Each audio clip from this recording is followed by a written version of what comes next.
As the show continues on here this morning, we are in the Saw Room once again for a Coach's Corner presented by the Conklin Team. How you doing, Coach? Good, good. Black Hills this week, and it's going to be senior night, too. That's always an exciting time as the seniors have a chance to kind of leave it all on the home field for one more time.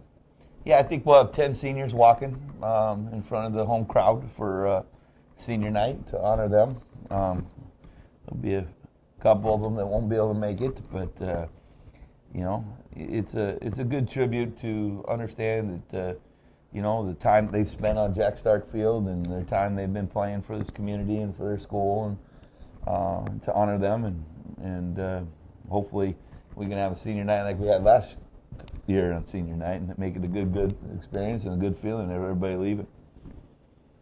When you look at some of the ways that a student has impacted their time on the field, the parents have a huge role to play in that.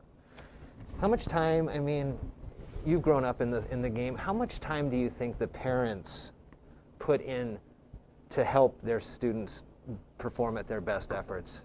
Well, obviously, at the younger years, there's an incredible amount of time and support that gets put in. Getting them to practice, getting them home from practice, you know, getting them in leagues, you know, buying them uniforms, buying them cleats, you know, all that kind of stuff, all that support and stuff like that. And then as they get older and they get driver's licenses and things like that, you know, parents can't wait for them to get to drive so they don't have to pick them up and drop them off every day, you know, and things like that. But that doesn't mean that their support of the program is any less just because their kid got older, you know.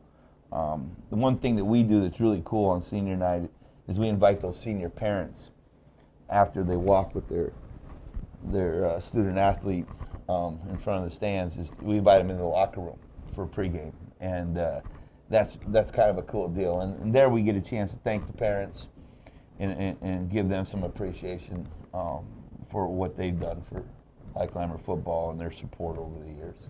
The climber ethos, you know, really gets these kids to be leaders once they leave the field and outside of their kind of high school tenure. And we were talking just before we started about some of the great players that have gone through Highclimber football, made their ways to the pros. You always can spot a high climber, and a high climber can always spot one another. Just kind of what you learn.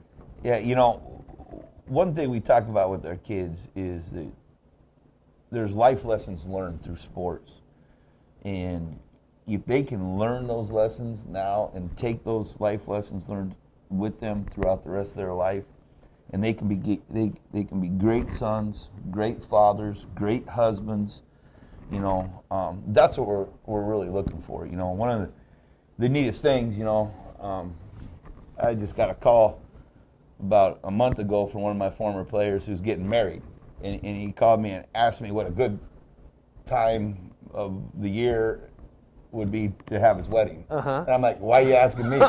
He goes, well, I want you there, Coach, and I want to make sure you can make it. So, you know, those are really neat things, you know.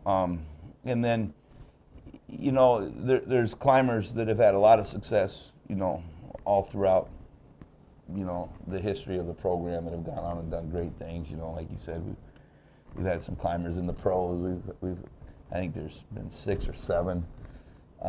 You know, we've had a lot of climbers in college. You know, we've had climbers that become doctors. Yeah.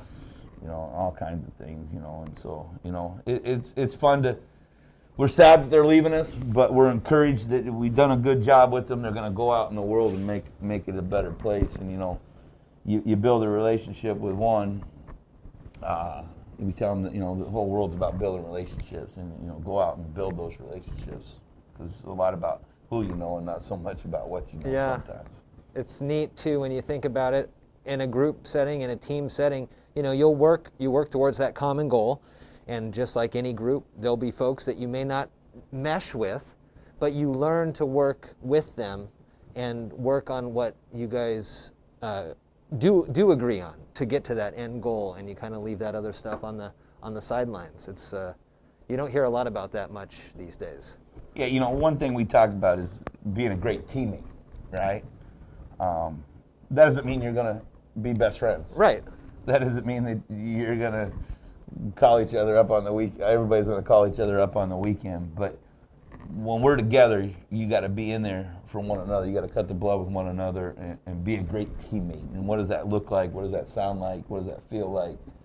And that's a big culture piece that we need to have. And that unselfishness, right? Eliminate the selfishness. That's another thing. Sometimes you got to do things for reasons other than yourself, and that's a big part of it too. This Friday night, Black Hills comes to town. Jack Stark Field, 7 o'clock's the game. Come on down to the Highclimber Stadium. You can watch it in person, or it's on MasonWebTV with Diedrich and Jerry on the calls. Another great Coach's Corner here in the Saw Room, presented by the Conklin Team.